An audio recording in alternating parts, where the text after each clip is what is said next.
Coucou mes petits chocolats, donc aujourd'hui je parle avec ma sœur, je vais parler un petit peu de notre relation, enfin on va en parler ensemble, et on va surtout parler de ma transition et de comment ma sœur l'a vécu.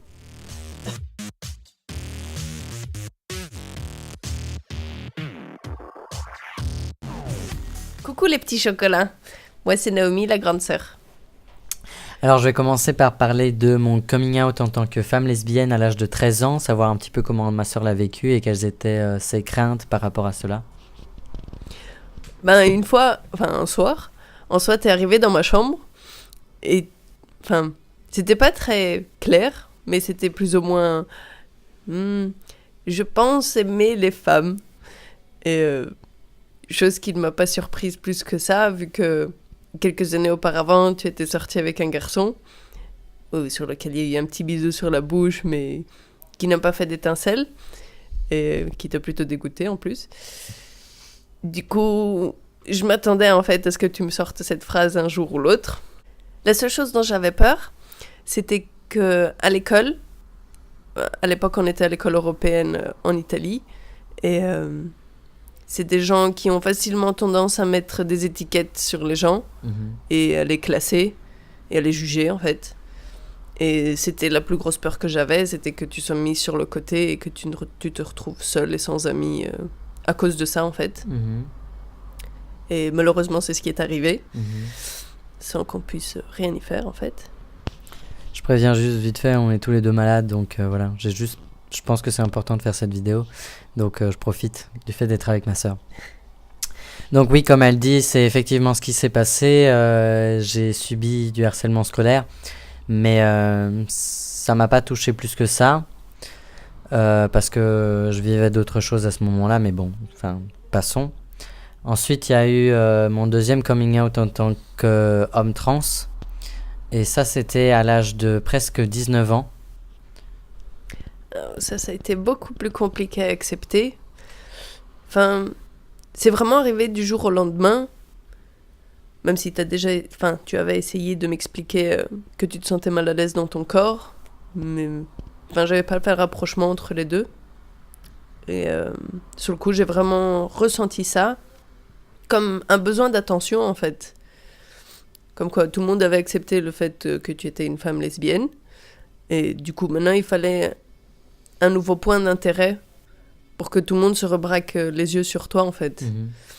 Et je l'ai mal vécu, même si je faisais semblant de l'accepter et de très bien le vivre, parce qu'en soi personne ne l'acceptait et je voulais au moins être une des personnes qui l'acceptait, et j'ai essayé de m'en convaincre pendant très longtemps, mais c'était pas tout à fait ça. Notre relation s'est fort dégradée depuis. Voilà, donc en réalité, quand j'ai fait mon coming out, moi je pensais que ma sœur comprenait tout à fait et qu'elle avait aucun problème avec ça. Donc on va dire que moi j'ai senti aussi une dégradation de la relation, mais je ne comprenais pas pourquoi, parce que de mon côté les choses se passaient bien. On va dire que je n'étais pas au courant de l'état de ma sœur face à tout ça, donc voilà. Ça s'est dégradé, je pense, à peu près après 1 an de mon coming out. Donc ce qui s'est aussi passé, c'est que j'ai eu 2 opérations durant la première année sous hormones. Et la première opération, ma mère est venue avec moi à l'hôpital. Et je suis rentré le jour d'après, après mon opération, tout de suite chez moi. Ma sœur ne vivait pas avec nous, mais elle venait assez fréquemment. Et je lui avais demandé de m'aider en abaissant les choses qui étaient en hauteur, comme les tasses, les verres, les bols et tout ça, et aussi de m'aider peut-être à faire ma douche, parce que je ne savais pas dans quel état j'allais me retrouver. Mais il s'est avéré que après mon opération, j'ai pas eu l'aide de ma sœur comme c'était prévu, mais j'ai pas eu l'aide de ma mère non plus, alors que elle avait été présente. Donc ma mère a été présente pour on va dire faire bonne figure, mais elle non plus n'acceptait pas mon état. Mais je leur en veux pas, clairement, hein. C'est juste qu'on reparle un petit peu des choses du passé. Et donc, voilà, j'aimerais savoir un petit peu comment tu t'étais senti. Enfin, pourquoi est-ce qu'en soi, tu ne m'avais pas vraiment aidé alors que je te l'avais demandé? C'était vraiment inconsciemment, parce que moi j'avais l'impression de faire des efforts et de faire tout ce que tu me demandais en fait. Mais pas apparemment. Parce que Enfin, avec maman, c'était assez tendu à ce moment-là. Vous vous disputiez beaucoup parce qu'elle n'acceptait pas justement cette transition. J'avais l'impression d'être la seule qui faisait des efforts pour toi, tu vois. Et mais bon, enfin, à la fin, on s'est rendu compte que pas du tout. Mais c'était vraiment l'impression que j'avais sur le coup. Et je pensais pas mal agir. Mais j'étais un peu égoïste de ce côté-là et j'ai mal agi.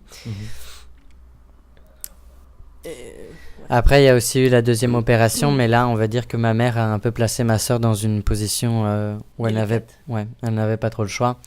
Ma mère a fait exprès de placer des vacances parce que la date de mon opération était déjà prévue et ma mère a placé des vacances ensuite à la date prévue de mon opération. Donc avec ma sœur, des vacances avec ma sœur, donc elles sont toutes les deux parties à la mer et elles n'ont pas été présentes pour mon opération du tout, ni pendant les jours post-op où moi je suis resté chez un ami. Mais là aussi, donc encore une fois, je leur en veux pas. Mais je sais que ça, t'aurais peut-être pas voulu faire ça comme ça, toi. Ben, je sais que, enfin, moi, ça m'aurait fait plaisir aussi de pouvoir t'aider de ce côté-là.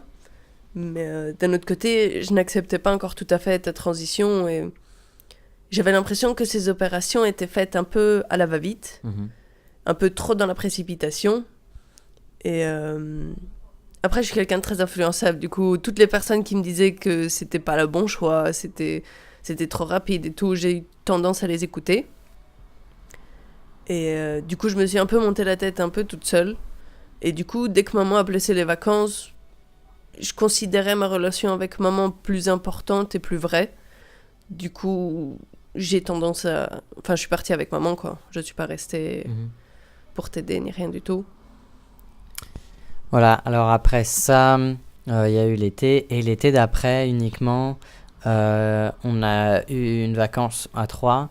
Et j'ai profité de cette vacance pour parler avec ma sœur seule à seule et lui expliquer un petit peu les choses.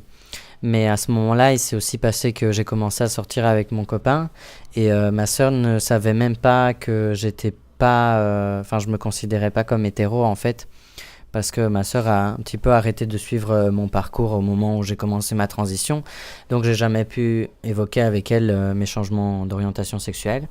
Mais j'en ai profité à ce moment-là. Et donc, voilà, qu'est-ce que t'en avais retenu à ce moment-là ?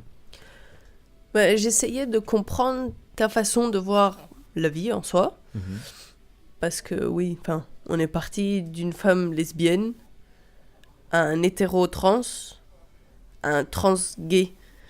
Et ça a fait beaucoup de changements, enfin, en soi, en 3 ans. Du coup, ça a été beaucoup à encaisser, beaucoup à comprendre. Pas évident, surtout pas pour moi. Enfin, pour moi, c'était complètement illogique de passer à aimer que les femmes, au contraire, à aimer un homme et à sortir avec un homme, chose que tu n'avais jamais fait jusque-là. Et c'est pas que j'ai eu du mal à comprendre, parce qu'en soi, tu m'as très bien expliqué les choses, et à ce moment-là, sur le coup, je les ai bien comprises. Mais il a fallu le temps pour accepter ça, déjà. Donc voilà, tout ça pour vous dire que il a fallu presque 2 ans et demi à ma sœur pour enfin être vraiment à mes côtés. Et je pense que si on retournait dans le passé, on aurait fait les choses différemment. Mais quand... Après, comment dire À ma défense. Pour notre défense, tout a commencé au moment où notre père est décédé et ça a été un moment très compliqué pour toute la famille. Ouais. Du coup, voilà. Enfin, les choses se sont vraiment enchaînées les unes après les autres et c'était pas évident. Oui, mais en fait, je pense que c'est en partie ça qui a précipité mon besoin de transition. Ouais, ça m'étonnerait pas. Donc, voilà. Maintenant, il faut savoir que dans une famille ou avec nos amis, en même temps, il faut savoir pardonner un petit peu. Il faut comprendre le fait que pour certains, c'est difficile de comprendre. Et aussi qu'il leur faut peut-être du temps. Mais malheureusement, je ne peux rien dire. C'est ma sœur qui n'a pas voulu me dire au début qu'elle n'acceptait pas. Donc, je ne pouvais pas le savoir. Et d'ailleurs, ce ne serait pas votre faute non plus si vous ne savez pas. Et si à un moment, toutes les choses ressortent et que vous ne le saviez pas, c'est pas votre faute. Ouais. Mais... une fois qu'on a compris qu'il y avait un problème, moi je me suis laissé un peu le temps. Je lui ai laissé le temps aussi et après j'ai décidé d'en reparler avec elle, quoi. Maman a mis beaucoup de temps à accepter et je me rappelle qu'au bout de 6 mois que t'étais sous hormones, t'étais là oui mais ça fait déjà 6 mois et maman n'accepte toujours pas et j'étais là oui mais tu comprends pas, enfin... J'essayais de te faire comprendre que ce n'était pas facile pour tout le monde d'accepter ça parce que pendant 18 ans tu as été ma sœur, la fille de maman. Et là, en 6 mois, elle a dû oublier qui t'étais pour apprendre à te reconnaître. Mhm. Et c'était beaucoup trop rapide. Ça, c'est la façon dont ma sœur a ressenti les choses, hein. C'est pas forcément comment ça s'est passé. Mais bon, maman, il lui a fallu quand même... Oui, mais Beaucoup de maman, temps. quand elle est partie en France, après, elle est revenue, elle a commencé à m'appeler Gabriel. Mais toi, tu le faisais dès le début, tu vois. Mais Oui, mais devant toi. oui, devant moi, je sais. Ouais. Je le sais pertinemment. Je l'ai compris longtemps après. Mais ce qui s'est aussi passé, c'est que moi, personnellement, je ne comprenais pas pourquoi dans ma famille, un simple sexe, on va Mhm. dire, était aussi important, alors que finalement, on avait vécu des choses beaucoup plus importantes qui Ouais. devaient nous faire être un peu plus proches entre nous, mais qui malheureusement ne l'ont pas forcément fait. Mais parce qu'après, il n'y a pas eu que le sexe. Il y a eu le changement hormonal. Enfin, Ouais. moi, j'ai trouvé que que ton comportement a fort, fort changé depuis que tu es sous hormones. Et il y a le prénom. Mm. Il y a le fait que... Les pronoms. Les pronoms. Mégenrer. Là, c'était le nouveau mot qui sortait à chaque phrase. Arrête de mégenrer, tu me mégenres, et ci et ça. Et enfin... Oui, bon, c'était pas aussi négatif. Non, mais... C'est comme ça qu'elle l'a vécu. C'était fort pointé. Dès qu'on faisait une erreur, c'était... Arrête de faire cette erreur, tu vois. Je mets le doigt sur la plaie et j'enfonce bien, tu vois. Mais maintenant, je me rends compte que c'était plutôt le contraire. C'était nous qui mettions le doigt sur la plaie et on appuyait bien profondément. Mais sur le coup, le ressenti était différent. Je pense que ce sera tout pour cette vidéo. Ouais, merci de l'avoir regardée. J'espère qu'elle vous a plu. Et moi, je dis, Et à la prochaine, les petits chocolats. bon week-end, bonne semaine. Amusez-vous bien.